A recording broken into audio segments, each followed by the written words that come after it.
Ered Glamhot, evil host, is a place of great horror, even to the evil inhabitants of Mordor.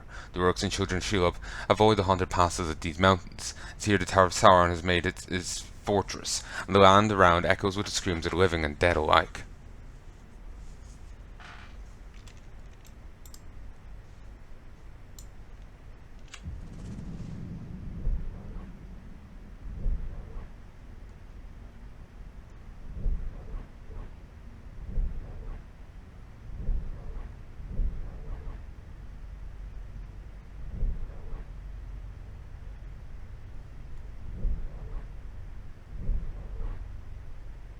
Hmm.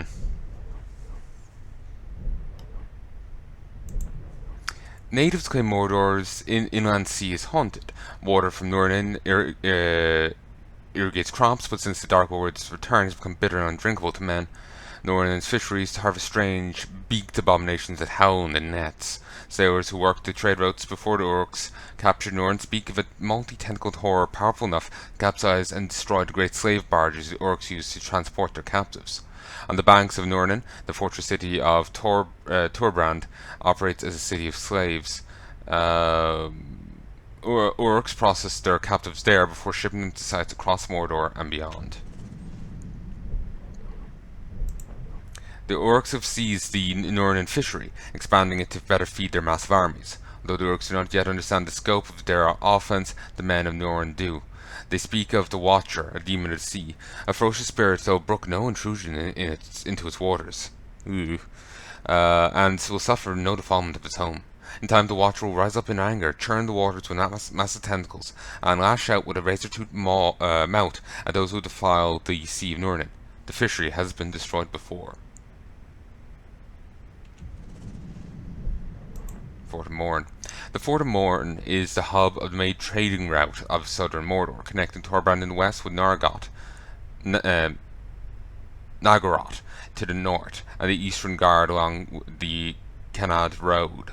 It is a staging post for the slaves building Sauron's war machine, and also holds food to feed Mordor's growing armies. 3 rings for the elven kings under the sky, 7 for the dwarf lords in their halls of stone, 9 for mortal men doomed to die, 1 for the Dark Lord on his dark throne, and the land of Mordor where the shadows lie. 1 ring to rule them all, 1 ring to find them, 1 ring to bring them all, and in the darkness bind them, in the land of Mordor where the shadows lie.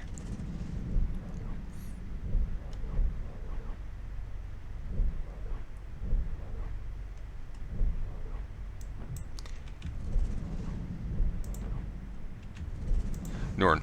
To outsiders, Mordor is often perceived as a dead realm, but this is not the case. Its southern region, Nurn, is fertile enough to feed the Dark Lord's numberless hordes. Its soil had been enriched by ash from Ordrun's eruptions, and its grasslands are fed by water from the Sea of Nurnen. Many of Mordor's beasts reside in Nurn. Among them, Graugs, Caragors, ghouls, hellhawks, and a host of other nameless horrors. The land was once the domain of tribesmen under the rule of Lady Marwan, Queen of the Shore. Now Uruk's rule, but the few remaining free tribesmen refuse to defeat to mount whatever small resistance they can against their oppressors. Dortang, a Gondorian stronghold built in Uldun after the defeat of Sauron by the Last Alliance. Dortang stood watch over Karak Angren and the lands beyond it. Rangers posted a garrison patrolled Uldun for more than 1,000 years, but attrition, invading Easterlings, and the Great Plague weakened their ranks. Eventually, the stronghold became impossible to hold. It was banned in the Third Age of Middle-earth in TA 1640, since Sauron's return, has been taken over by Uruks as a military fortress. Barad Nurnen was built by the forces of Gondor immediately after the defeat of Sauron at the end of the Second Age. Its purpose was to watch over the Sea of Nurnen.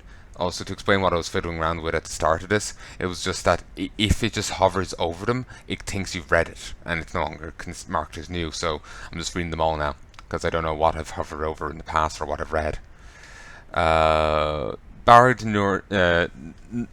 Nurin was built by the forces of Gondor immediately after the defeat of Sauron at the end of the Second Age. Its purpose was to watch over the Sea of Núrnin and to deter invading fleets travelling up the Gore River from the south. It was abandoned when the Great Plague of TA 1636 struck from the east, and the retreating soldiers carried the plague home with them to Osgiliath.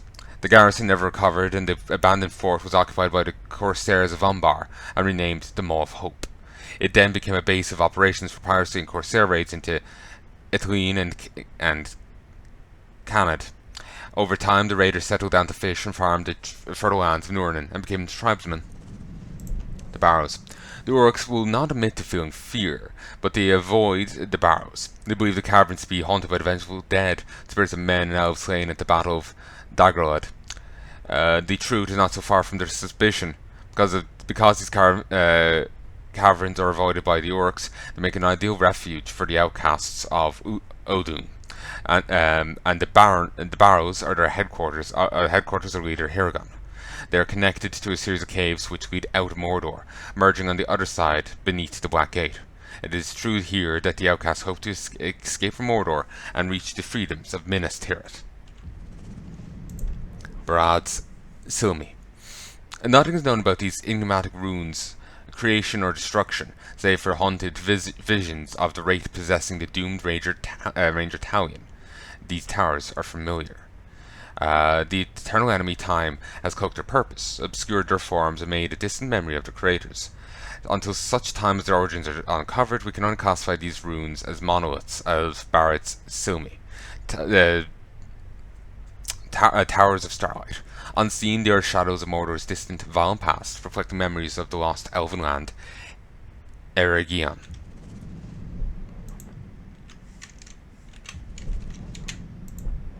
Mordor's central highway, the Black Road, runs from the Black Gate through the valley of Udun, intersects the Golgoroth Plains, and terminates at the edge of the Sorcerer's Vale, protecting the fortress of Barad Dûr. Since its construction in the Second Age, the Black Road has functioned primarily as a passageway for Middle-earth to many invading or retreating armies. The road is once again under Orcish control and, as an ominous portent, being widened by the enslaved people of Udun to support the Dark Lord's growing armies. Uruk's Hollow. Before Sauron's return, Uruk's Hollow was a seasonal market town known to the outcasts as the Slabs. Now it has become a slave camp where Sauron's armies gather captured men to be processed before being transported to work sites throughout Mordor. Only the strongest survive their incarceration in the Hollow, and those that die before due to rampant starvation, disease, and abuse, become meat for the Uruk sawbones or the Mordor rats that share their cages. Despite the grave hardships of the life in the Hollow, the prisoners have not lost all hope, as stories have begun circulating of a vengeful spirit that strikes terror into their oppressors, and helps the outcasts escape the hell that Mordor has become. The Gore Tower. A mere glance at the Gore Tower is sufficient enough to instill dread in any human. This is more than an ostentatious representation of Dark Lord Sauron's power. It is a statement of intent and supernatural expression of his presence. A giant stone-carved Sauron, magnificently clad in armour, holds in his hands chains to which are tethered the subjugated kings of men. Gore Tower radiates contempt and power. Sauron's will built the statue just as it restored him to power after his defeat by Gil-galad and Elendil. Look upon me in despair, Gore Tower commands. The iron jaws of Carrick Angren are formed by spurs from Mordor's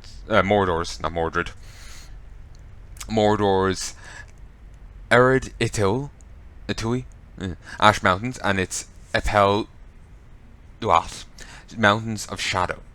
The solitary gateway between the Valley of Udun to the north and the Plateau of Golgoroth to the south this pass has been heavily modified to augment its defences, and its Black Road has been dramatically widened to prepare for the Dark Lord's armies. Under Uruk's supervision, slaves at Carrick Angren have constructed the Gore Tower, an impressive towering stone and steel monument to Sauron, one paying homage to Dark Lord's past and celebrating his inevitable victory over the kingdoms of men. Barad-dûr, the Dark Tower, has laid in ruins since it was cast down by Gondor since Sauron's defeat at the end of the Second Age. However, as long as Sauron survives, the foundations of Barad-dûr can never be destroyed. It is to these ruins that Sauron has retreated since his return to Mordor. Hidden behind the Sorcerer's Veil, he has begun to rebuild his power for the great War of the Ring to come. Ordrún, better known as Mount Doom, also Amon Amurt apparently translates as it, is the greatest volcano in Middle-earth, and is the fiery heart of Sauron's realm. It was in Samat Nur, Chambers of Fire, within the mountain, that Sauron forged the One Ring to dominate all of Middle-earth, and this is the one place where it can be unmade. Ordrún has been dormant since the One Ring was cut from Sauron's hand on its very slopes. It will once more burst into flames when Sauron has rebuilt its power in the ruins of Barad-dûr. Odûn. The Valley of Odûn is a harsh and unaccommodating land used primarily as a way station for armies with ambitions to breach Mordor to attack from it. The sprawling land was once populated by Gondorian outcasts, but is now commanded by orcs. Odûn is bound by the Black Gate in the north, and the Iron Jaws of Carak Angren to the south, defended by the reoccupied stronghold Duartang, and cut by the imposing Black Road leading to the fortress ruins of Barad-dûr, where the Dark Lord has retreated after his defeat by the White Council at Dol Guldur.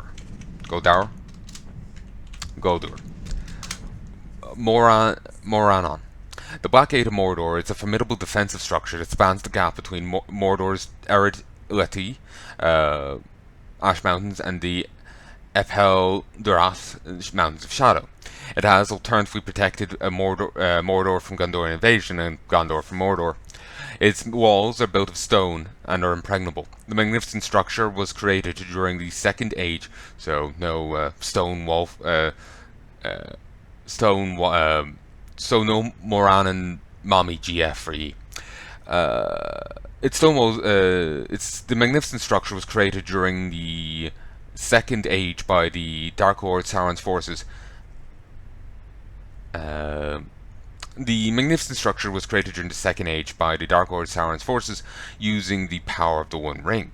Later, after Sauron's defeat at the Battle of Dagorlad, Gondorians used prison labour to construct the towers of the Teat, Nakrost and Carcost on either side of the Great Wall. Rangers Gondor manned the gate for over 2,000 years, but the numbers have declined dramatically since the Great Plague. Mordor. A land of shadow and home of the second Dark Lord of Middle-earth, Sauron. Mordor beckoned... Blind Guardian did a whole album based on Middle-earth, and they even have like little interludes talking about the story. It's all, Lord of the Rings stuff, pre-Hobbit even. All, like the first Dark Lord and, that timeline. That time period. Go give it a listen. I think it's Nightfall in Middle-earth or something. Nightfall is certainly one of the songs. Just Blind Guardian Middle-earth, you'll find it. Go listen. Mordor beckons to spirits and calls dark things to its twisted heart. It is home to many monstrous creatures, among them Caragors, Groogs, and the Ungol. Monsters neither the orcs nor the Dark Lord have tamed. Its burning heart, Odrún, currently lays dormant. It has been still for thousands of years. Sauron's fortress, Barad-dûr, has not been fully raised and is cloaked from sight by a dark shroud. The orcs have seized all Mordor from the Black Gate to Norn hundreds of miles to the south. Many innocent people have been trapped with little hope of escape. Runes. Behold the runes. Elvish smiths detail their great deeds and commemorate the triumphs of long-dead warriors with these enigmatic and powerful markings. The smiths employ arcane craft to create their runes, recording the final fate of their enemies with the metallic compound Ithildin and attaching them to their armor, blades, and great bows. In this way, the elves create and cast a unique legend for their fabled weapons. This legend will grow with each great deed. The orcs have come to know weapons adorned by them in name, as they have Glamdring and Orcrist, and to fear its great power. Mirian. These coins were minted by the elven smiths of Aragon and Mirian became the currency of that realm, prized throughout Middle-earth. As with the Ithildin, Starmoon, with which they marked their doors, Mirian was wrought from Mithril, which they traded with the dwarves for. The currency would commonly be traded between the races at locations such as Market of Khazad-dûm. To honour the dwarves, Miriam pieces featured Durin's door on one side and its great forge on the other. In the Second Age, the Dark Lord Sauron relentlessly sought to destruction Miriam, and the coins are now the coins are supremely rare relics of a long dead kingdom. Idildin. Idildin, also called Star Moon, are ancient symbols that can be found carved into the living stone and runes of Mordor. They are relics of an ancient kingdom, invisible to all but the Wraith, who can see into the unseen world. The Wraith within Talion can view and activate these symbols of power. More to the point, he feels a distant connection with them. They are relics of his past. Talion. A Gondorian ranger, Talion was slaughtered on Blackgate along with his wife Ioriat and his son Dirhal. Talion did not find peace in death, however. He was cursed and resurrected by a powerful Wraith who possessed his body and reforged him as an undying spirit of vengeance. Talion's swordsmanship, speed, resilience, and training have all been augmented by the Wraith's presence within him, as though he himself possessed the power of one of the Great Rings. He can view the unseen world, lay his hands on foes, and exploit their fears or dominate their wills, making him a monster to the monsters. Talion is bound to Mordor, doomed to reside there until he can destroy the Black Captains who murdered his family, and face the Dark Lord who commands them. Hiragon of Tarnost was a ranger stationed on the Black Gate. Hiragon served the guard faithfully, but fell in love with an outcast woman, Arian, and deserted, risking execution for leaving his post. Love prevailed. The two were married, and Hiragon lived among the outcasts, a people who feared and hated his kind. When the orcs invaded Udun, Hiragon's skills proved invaluable, and the outcasts often deferred to his experience. He was unable to stop his beloved wife from being captured by the orcs, and seeks desperately to rescue her. Arian sang to the prisoners in lockup. She tended to their needs and fed them. Her father was a constable, a cold and hard man who served the rough justice. Her kindness softened many hard tempers. She kept the peace as well, or perhaps even better than her father. Her fine singing attracted the attention of the ranger, Hiragon, and the two fell in love. Outcasts and rangers distrusted each other and sometimes killed one another. Arian married a ranger, and her pleasant nature overcame the scorn she received from her people. When Arian was captured by the orcs, Hiragon was crushed, and Erin, even in her captivity, knew that her love would save her. Ioriat was Talion's wife, Dirhal's mother, and Hallis's daughter. She was born and raised in Minas Tirith, where her father was a guard at the Citadel. When she was 19, she and Talion fled Gondor together to build a new life on the frontier of the kingdom. She was killed along with her family by the Black Hand when Sauron returned to Mordor. Dirhal was Talion and Ioriat's son. Born and raised on the Black Gate, Dirhal wanted nothing more than to be a ranger like his father and his grandfather before him. It was not to be. He was killed along with his parents by the Black Hand. Rangers of the Black Gate. Gondor controlled the Black Gate for over 2 millennia after Sauron's defeat, and the Rangers keeping watch over Mordor. The Rangers supervised the building of the Towers of Teat, standing guard over the Gondorian prisoners who would later escape into Udun and settle there. Over centuries, the Rangers suffered greatly, their numbers whittled down by the Great Plague and an invasion by the Easterlings. Eventually, a small but hardened crew stood to demand a watch, a brave few who were quickly overwhelmed when Sauron returned. Wraiths. There are manly, restless spirits within Middle-earth who have not been able to find peace in death. Wights, Wraiths, and Ghosts of Terror, Sauron the Necromancer calls to them all within the borders of Mordor. Should he rebuild his power and be unable to command this lost army of the should he rebuild his power and be able to command this lost army of the dead, he will be unstoppable. Orcs, the Great Orcs. The Orc is the elite of the Orc breeds. They are grown in huge vats as a leadership caste and are taller, stronger, and better able to withstand daylight, and more ill-tempered than the other lesser Orcs. They are captains and commanders bred for war and determined to take back their homeland for the Dark Lord Sauron. They impose their will with brutish force. They hate beautiful things, will not admit to any fears, revel in slaughter, and enslave any who stand in their path. They are certain their Dark Orders return to lead them to their destiny as rulers of Middle-earth. Ugh.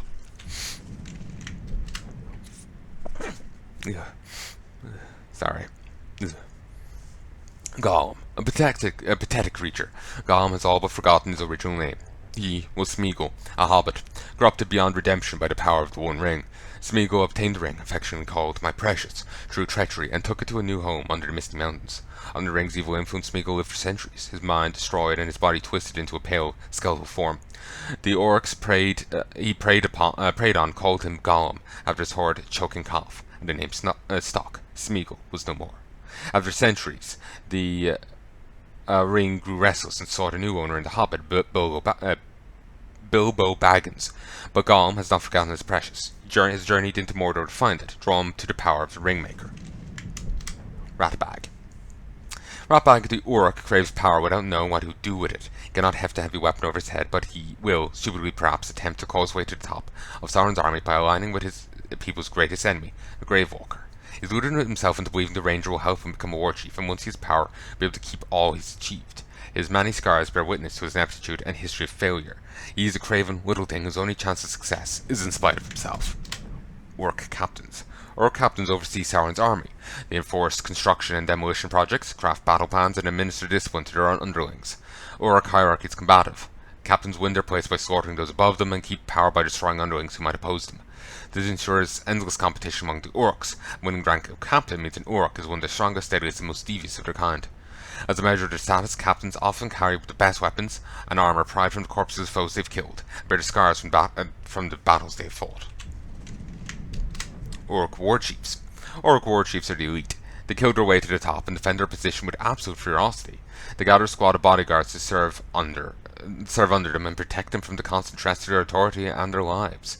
These bodyguards are loyal as long as they fear their master, will defend them, but the war chief is always on guard against a knife in the back. As such, war chiefs generally avoid being seen, and only emerge after being drawn out into combat by a powerful foe. To refuse combat from such a foe would be a sign of weakness and spell doom for a war chief. Soulbones. As with elves, orcs excel at war, do not seem to age or sicken, and rarely die naturally, but when they do need healing they call for their soulbones. These orcs are imbued with a basic knowledge of herbivore and anatomy, allowing them to perform rudimentary medical treatment, which generally involves some form of amputation. Given their propensity for hacking meat, they often moonlight as cooks, and brew the putrid and flammable orc grog that keeps the orc army on its feet. Executioners. Brutal executioners serve to keep Uruk society from crumbling into an endless spiral of revenge, murder, and slaughter for slaughter's sake.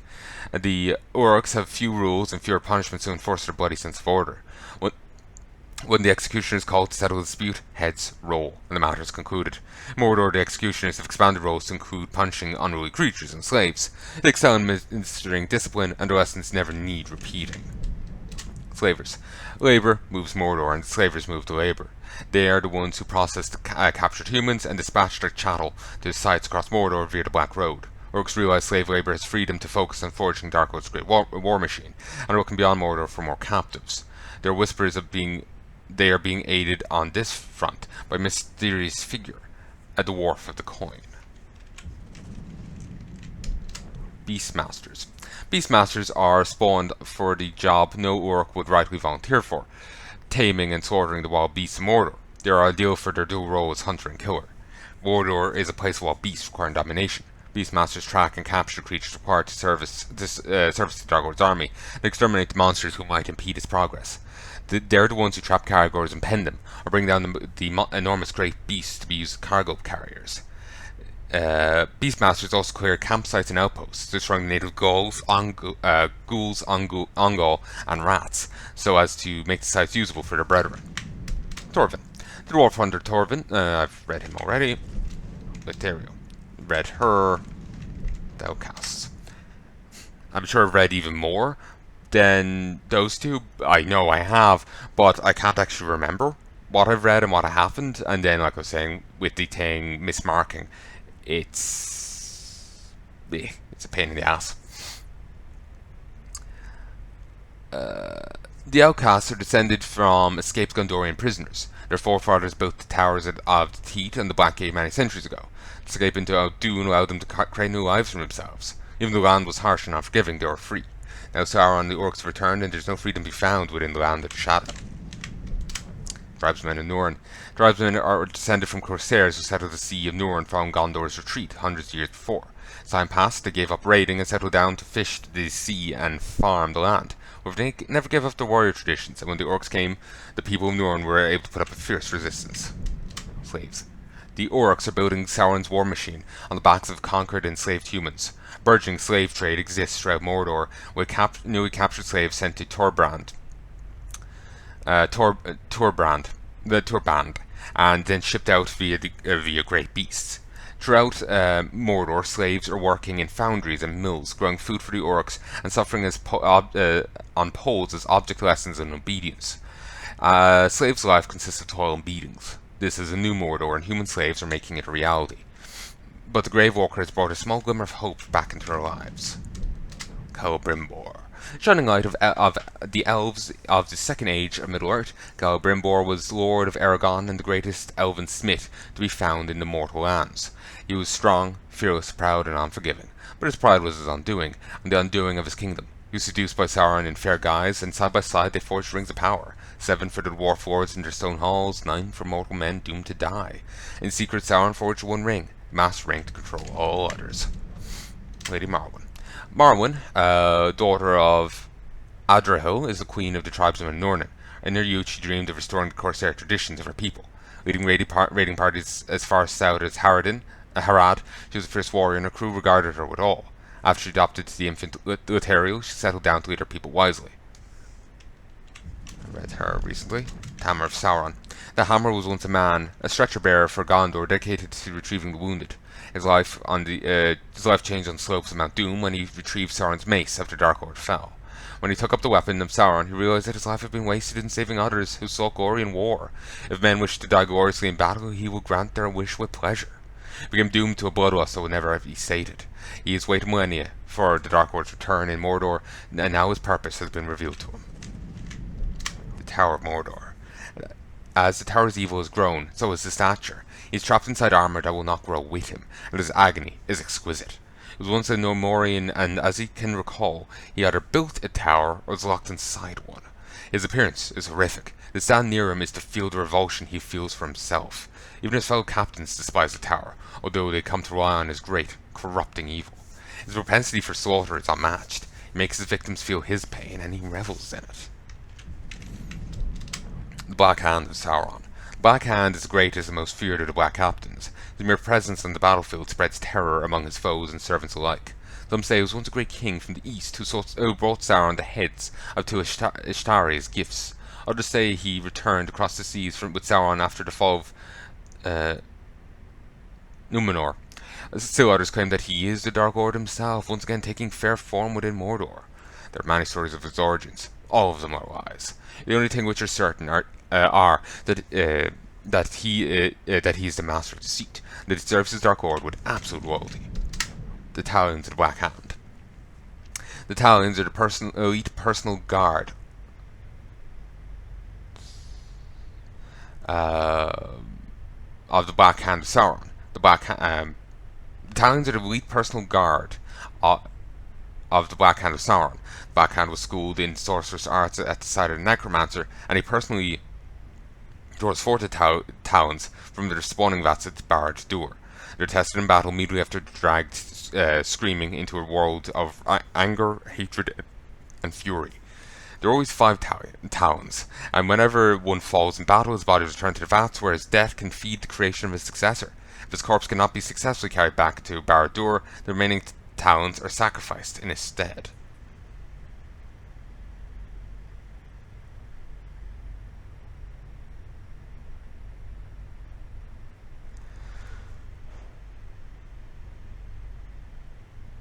So the fact that he's on this page implies they're trying to make him one, which would be weird because they're orcs. Why is he on this page? Whatever.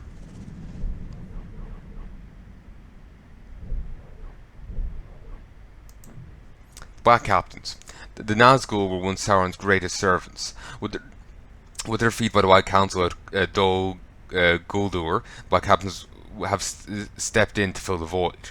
These are men of great evil, clad in black and doomed to undying service. Their purpose is to dominate Mordor. Sauron's power is spent, and he has retreated to the ruins of Barad Dûr to reforge his might for the Great War to come. The original names are lost. Now each one of the three is an aspect of the Dark Lord's great evil. The hammer is Sauron's might in battle made flesh, the tower is his mouth incarnate, and the leader of the Black Hand is the master of lies. The Bright Lord. From the moment of its creation, the One Ring was a blazing beacon of unveiled power. The instant it was upon the finger of the Dark Lord, all of the wise became aware of Sauron's treachery, and there was war. Sauron's armies took Aragorn, and he dragged Celebrimbor back to Mordor. Therefore, was forced to apply all of his art and all he'd learned at the side of Necromancer to master the blinding power of the One with subtlety. His role in bringing such evil to Middle-earth doomed the spirited Celebrimbor to remain in Mordor until such time as he can confront his nemesis and find redemption. Sauron. The Dark Lord Sauron claims Middle-earth as his rightful domain. Only he has the power to bring order and halt the steady decline of this world since it was abandoned by the Valar. To preserve the world, he convinced the elf lord Celebrimbor to work with him on the Rings of Power for forging the One Ring as master of all the others. He was betrayed when Celebrimbor forged 3 elven rings in secret. In his rage, he dragged Celebrimbor back to Mordor to make him reveal the location of these 3 and to perfect the one, only to be betrayed again. Recently, he was defeated by the White Council in Dol Guldur and driven back to Mordor, but he is determined that this shall be his final defeat. From here in Mordor, he will forge his strength to conquer Middle-earth, and for there are none with the power to oppose him.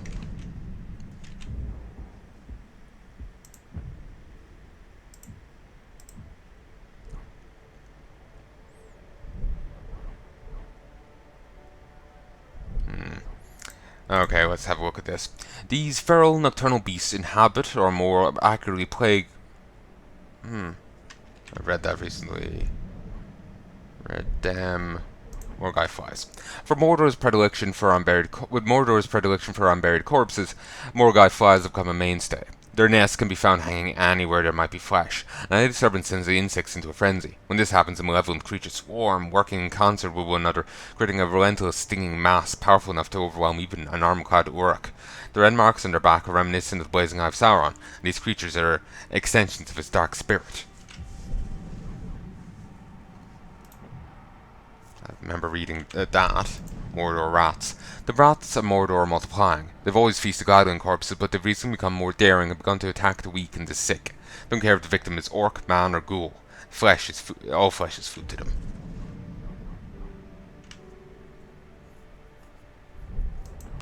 The corrupted and bloated bats of the Mountains of Shadow have held vigil in Mordor since the Dark Lord's defeat.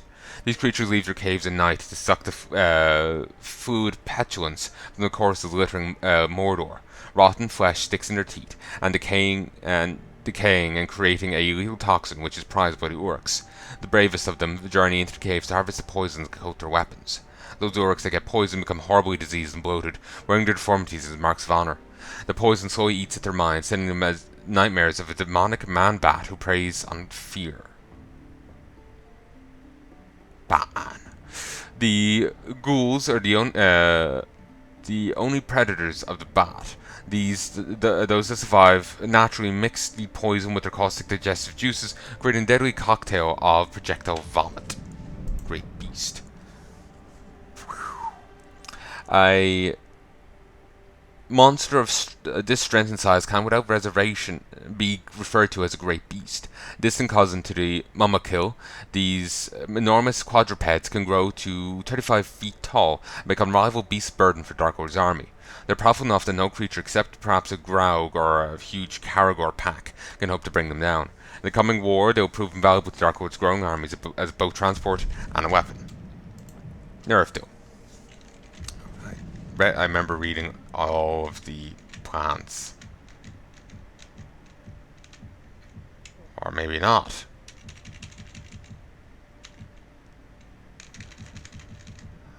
I think I've read enough. Brightly coloured and cheery, this undersized crimson-coloured mushroom is a fine addition to soups, stews, casseroles, pies, cakes, cookies, crumbles, biscuits, breads, and pastries. It functions perfectly well as a meal on its own, as a flavour additive, or as a dye for both food and clothing. Carandol works well in medicinal applications, with its peculiar speciality being that it's being that it serves to bolster a particular mixture or application's effect on an individual. This mushroom can often be found growing in the damp soil of Mordor and Mirkwood, taking refuge at the foot of trees there.